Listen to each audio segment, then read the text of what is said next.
디모데후서 1장 8절부터 18절의 말씀을 봅니다. 그러므로 너는 내가 우리 주를 증언함과 또는 주를 위하여 갇힌 자 된 나를 부끄러워하지 말고 오직 하나님의 능력을 따라 복음과 함께 고난을 받으라. 하나님이 우리를 구원하사 거룩하신 소명으로 부르심은 우리의 행위대로 하심이 아니요 오직 자기의 뜻과 영원 전부터 그리스도 예수 안에서 우리에게 주신 은혜대로 하심이라.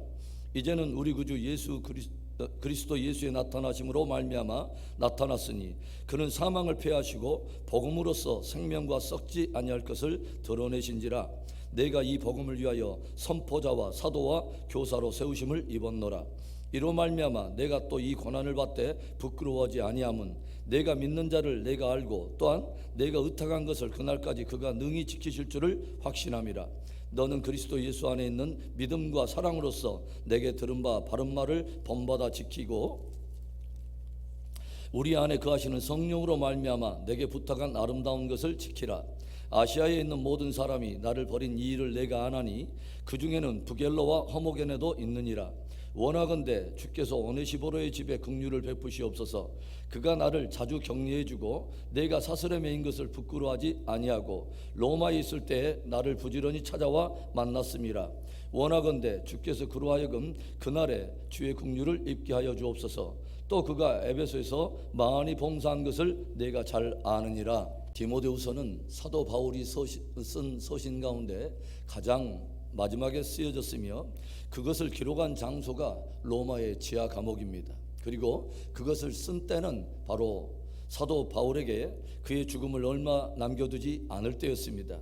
그래서 이 디모데후서는 사도 바울에게 있어서는 유언과도 같은 그런 서신인 것이죠.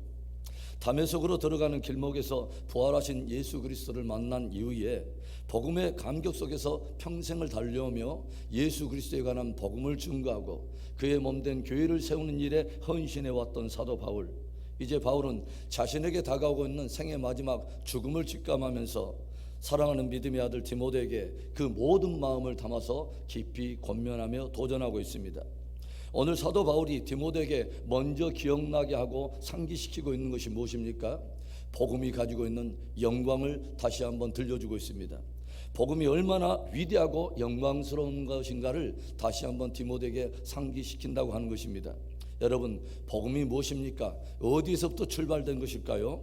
9절과 10절의 말씀, 하나님이 우리를 구원하사 거룩한 소명으로 부르심은 우리의 행위대로 하심이 아니요 오직 자기의 뜻과 영원 전부터 그리스도 예수 안에서 우리에게 주신 은혜대로 하심이라.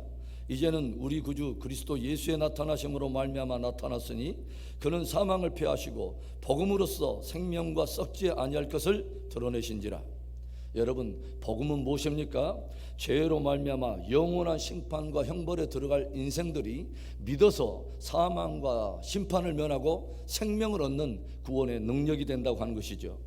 하나님께서는 당신의 형상을 따라 지음을 받은 인간들과 진정으로 친밀함 속에 함께 다스리고 함께 기쁨을 누리기 원하셨기 때문에 인간들에게 자유의지를 주셨지만 인간들은 그 자유의지로 하나님의 뜻이 아니라 오히려 사단의 뜻을 선택함으로 사망과 심판을 자초하게 되었다고 하는 것입니다. 그러나 참으로 놀랍고 경이로운 것은 하나님께서는 인간의 연약함으로 말미암은 타락의 가능성을 아셨기 때문에 그들을 위한 구원의 계획을 영원부터 가지고 계셨다고 하는 것입니다. 그래서 사도 바울이 무엇을 말합니까? 하나님이 우리를 구원하실 뿐만 아니라 우리를 거룩한 소명으로 부르신 것은 우리의 행위 때문에 되어진 것이 아니라 오직 당신의 뜻을 따라 한 것이요 영원 전부터 죄인의 구원을 위해서 그리스도 예수 안에서 디자인하신 하나님의 은혜의 결정의 선물이 바로 이 복음이라고 하는 것입니다. 그리고 때가 되어서 하나님과 그 구원의 뜻 그리고 은혜의 결정이라 하는 예수 그리스도께서 이 땅에 오셨고 그는 십자가로 말미암아 죄와 사망을 패하시고 부활하심으로 하나님의 능력으로 영원한 생명을 우리 가운데 드러내셨다고 하는 것입니다. 사도 바울은 믿음의 아들 디모데에게 영원토록 형벌에 들어갈 수밖에 없는 인생들이 예수 그리스도를 믿어 영원한 영광을 누리고 영원한 생명을 누린다고 하는 이 복음이 얼마나 영광스럽고 황홀한 것인가를 다시 한번 상기시켜 주고 있어요.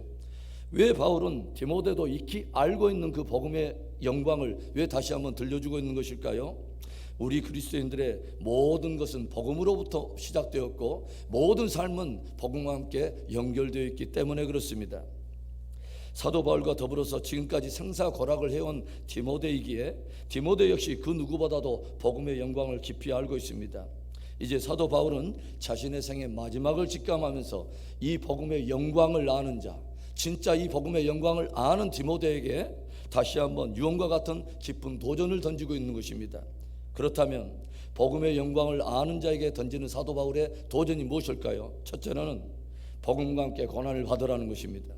1절의 말씀, 그러므로 너는 내가 우리 주를 증언함과 또는 주를 위하여 갇힌 자 된 나를 부끄러워하지 말고 오직 하나님의 능력을 따라 복음과 함께 고난을 받으라. 바울은 평생을 함께 동역해온 디모데가 자칫 자신이 지금 복음을 전하다가 감옥에 투옥된 이 고초를 보면서 두려움에 사로잡히거나 또는 갇힌 자 된 바울을 부끄러워할 것을 염려하면서 복음과 및 복음과 함께 고난받는 것을 부끄러워하지 말고 오히려 복음과 함께 고난을 받으라 강력하게 도전을 하고 있습니다. 왜 복음을 부끄러워해서도 안 되고 왜 복음과 함께 기꺼이 고난을 받아야 할까요? 그것은 복음이 가지고 있는 영광 때문에 그렇습니다. 사도 바울이 무엇을 고백해요? 복음은 사람의 뜻으로 난 것이 아니고 우리의 행위 때문에 주어진 것이 아니라 영원부터 계신 하나님의 뜻과 그리고 영원 전부터 우리를 구원하시기 위하여 정하신 하나님의 은혜 때문에 되어졌다고 하는 이 최고의 기쁜 소식을 들려주고 있다고 하는 것입니다. 그래서 이 복음을 평생에 전하면서 내가 태장에 맞고 돌에 맞고 감옥에 갇히고 각종 위험을 다 견디면서도 이 복음과 함께 고난을 당해온 것을 부끄러워하지 않은 그 이유에 대해서 사도 바울은 또 이렇게 당당히 선언하고 있어요. 로마서 1장 16절의 말씀, 우리가 잘 알고 있는 말씀, 우리 한번 같이 읽습니다. 내가 복음을 부끄러워하지 아니하노니 이 복음은 모든 믿는 자에게 구원을 주시는 하나님의 능력이 됨이라. 먼저는 유대인에게요 그리고 헬라인에게로다. 내가 복음을 부끄러워하지 아니하노니, 이 말의 원어적인 표현을 보면요 전혀 반대적인 반어적 표현을 쓰고 있습니다. 그러니까 어떤 뜻이냐면 내가 복음을 부끄러워하다니, 내가 복음을 부끄러워하다니, 아니 절대로 아니라는 것입니다. 반어적으로 어떤 표현이냐면 내가 복음을 부끄러워하다니, 아니 나는 오히려 자랑하노라, 이런 표현이 된다고 하는 것이죠. 왜 그것을 부끄러워하지 않고 오히려 자랑한다는 거죠? 그 복음만이 영원한 형벌에 들어갈 자들이 믿어 영생을 얻는 하나님의 유일한 구원의 능력이 되기 때문이라는 것이죠. 그래서 사람에게 증거하여 저들로 영원한 생명을 얻게 하는 이 복음의 영광을 선포하는 일이야말로 부끄러워야 할 일이 아니라 오히려 최고의 영광스러운 일이요 자랑할 일이 된다고 하는 것입니다.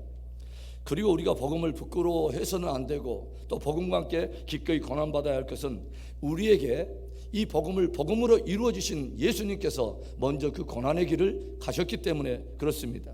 그래서 우리도 복음과 함께 고난을 당함으로 예수 그리스도의 고난에 참여해야 된다고 하는 것이죠. 여러분은 복음의 영광을 아십니까? 그리고 진실로 예수 그리스도를 구주로 믿는 하나님의 자녀이십니까? 진실로 영원한 나라의 상속자됨을 여러분은 확신하십니까? 로마서 8장 17절, 바로 그 복음의 영광을 아는 자들에게 이런 말을 도전하고 있죠. 로마서 8장 17절에 자녀이면 또한 상속자 곧 하나님의 상속자요 그리스도와 함께한 상속자니 우리가 그와 함께 영광을 받기 위하여 고난도 함께 받아야 할 것이니라. 사랑하는 성도 여러분, 우리 성도들의 모든 존재의 기초, 삶의 터전이 복음에 있습니다.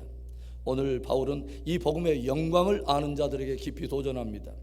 복음의 영광을 아는 자들이여 복음과 함께 고난을 받으라. 사도 바울이 자신의 생의 마지막을 직감하면서 복음의 영광을 아는 자 디모데에게 또 던지는 도전이 무엇입니까? 둘째로 복음을 위한 부르심을 늘 기억하라는 것입니다. 사도 바울이 로마의 지하 감옥에서 고난당하면서도 디모데를 향해서 당당히 선언하고 있는 그의 고백이 이것입니다. 11절의 말씀, 내가 이 복음을 위하여 선포자와 사도와 교사로 세우심을 입었노라. 사도 바울은 왜 자신이 하나님께 부르심을 입었으며 무엇을 위해 부르심을 입었는가를 절대로 흐리지 않았습니다. 그것을 늘 기억하고 있었다고 하는 거죠. 나는 이 복음을 위해서 선포자로 부르심을 받았고 이 복음 때문에 사도와 그리고 교사로 세움을 입었다고 하는 것이죠. 그렇기 때문에 주님의 부르신 이 부르심의 사명을 감당하면서 나는 겪고 부끄러워할 수 없다고 하는 것이죠. 그래서 바울은 믿음의 아들 디모데가 복음을 위한 부르심을 늘 깊이 새기고 그 부르심에 합당한 삶과 신앙을 굳게 지키기를 굳게 도전하고 있다고 하는 것이죠. 13절과 14절의 말씀, 너는 그리스도 예수 안에 있는 믿음과 사랑으로서 내게 들은 바 바른 말을 본받아 지키고 우리 안에 거하시는 성령으로 말미암아 내게 부탁한 아름다운 것을 지키라. 여기에서 말하는 바른 말이라고 하는 것은 복음과 진리의 말씀을 말하는 것입니다. 그리고 사도 바울이 부탁한 아름다운 것은 복음과 진리를 가진 사람의 삶과 신앙의 실천적인 가르침을 말하는 것입니다. 그러니까 복음을 위해 사명자로 세움을 받았다고 하는 바로 그것과 사명자에 합당한 삶과 신앙의 그 규칙을 잘 기억하고 지키라고 하는 것입니다. 여러분, 저와 여러분을 여러 직분으로 부르신 분이 주님인 것을 여러분 기억하십니까? 그리고 그 부르심의 본질은 바로 복음을 위해 부르셨다고 하는 것을 여러분 늘 잊지 않기를 바랍니다. 그래서 우리가 어떤 직분을 맡고 있든지 상관없이 그 모든 것은 복음과 연결되어 있다고 하는 것입니다. 저와 여러분의 삶과 신앙을 통해서 복음이 증거되기를 주의 이름으로 축원합니다. 사도 바울이 자신의 생의 마지막을 직감하면서 그 복음의 영광을 아는 자 디모데에게 도전하고 있는 마지막 도전, 세 번째, 고난 중에 있는 복음의 일꾼들을 섬기라는 것입니다. 오늘 바울은 자신이 복음을 전하다가 로마 감옥에 투옥되자 많은 사람들이 사도 바울을 부끄러워하고 또 바울과 연결되어 있다고 하는 사실을 부끄러워하면서 그를 떠났다고 씁쓸한 마음을 전하고 있어요. 실제로 바울은 그 중에 두 사람의 실명을 거론하고 있는데 그 중에 부겔로와 허모게네도 있느니라. 실제로 복음을 부끄러워하고 복음과 함께 고난받는 사람들을 부끄러이 여기며 복음과 함께 고난받는 그 자리를 피하고 떠난 사람들이 있었다고 하는 것을 실제로 들려주고 있다고 하는 거죠. 그런데 바울이 눈물겹게 여기며 소중히 기억하고 있는 한 사람의 이야기를 들려주고 있습니다. 오네시보로라고 하는 사람인데 16절부터 18절의 말씀, 원하건대 주께서 오네시보로의 집에 긍휼을 베푸시옵소서. 그가 나를 자주 격려해주고 내가 사슬에 매인 것을 부끄러워하지 아니하고 로마에 있을 때 나를 부지런히 찾아와 만났음이라. 원하건대 주께서 그로 하여금 그날에 주의 긍휼을 잊게 하여 주옵소서. 또 그가 에베소에서 많이 봉사한 것을 내가 잘 아느니라. 부겔로와 허모게와는 달리 오네시보로는 감옥에 갇힌 바울을 자주 찾아와서 격려해주고 바울이 사슬에 매인 것을 결코 부끄러워하지 아니하였으며 자주 찾아와서 힘을 주었나라고 들려주고 있어요. 여기에서 격려하다라고 하는 아나푸시코라고 하는 이 단어는 다시 숨쉬게 하다, 그리고 소생시키다라고 하는 의미를 가지고 있어요. 영육간에 지쳐있는 누구에게 다시 한번 힘을 주어 그로 하여금 맡겨진 일을 감당하게 하다, 또 힘을 주다라고 하는 그런 의미입니다. 바울은 오네시보로의 그 귀한 섬김을 주님 앞에 올려 기도하면서 그날에 주께서 그에게 긍휼을 베푸시옵소서라고 축복하고 있습니다. 마치 바울은 복음과 함께 고난당하는 바로 그 자리를 통해서 진실로 그가 고난의 영광을 아는 자인가 아니면 그가 알지 못하는 자인가를 구분하려고 하는 것 같습니다. 여러분, 복음의 일꾼들을 귀히 여기되 특별히 고난 중에 있는 복음의 일꾼들을 마음에 두고 그들을 기도로 섬기며 또 사랑으로 섬길 수 있기를 바랍니다. 사랑하는 성도 여러분, 성부 하나님이 디자인하시고 성자 예수 그리스도께서 성취하시고 성령 하나님이 보증하신 그 복음의 영광을 여러분은 아십니까? 그 황홀한 복음으로 인해서 여러분 구원을 받으셨습니까? 오늘 바울은 그 복음의 영광을 아는 자, 진짜 그 복음의 영광을 취한 자들에게 이런 도전을 하고 있어요. 그 복음의 영광을 알기에 이제는 그 복음과 함께 고난을 받으라. 그리고 그 복음의 영광을 알고 있다면 복음을 위한 부르심인 것을 늘 기억하라. 그리고 고난 중에 있는 복음의 일꾼들을 섬김으로 고난의 짐을 함께 지라. 바로 이것이 바울의 도전입니다. 주의 임하시는 그날에는 주와 및 복음과 함께 고난받았던 저와 여러분의 모든 섬김과 수고가 저와 여러분의 영광이 될 것입니다. 기도합니다.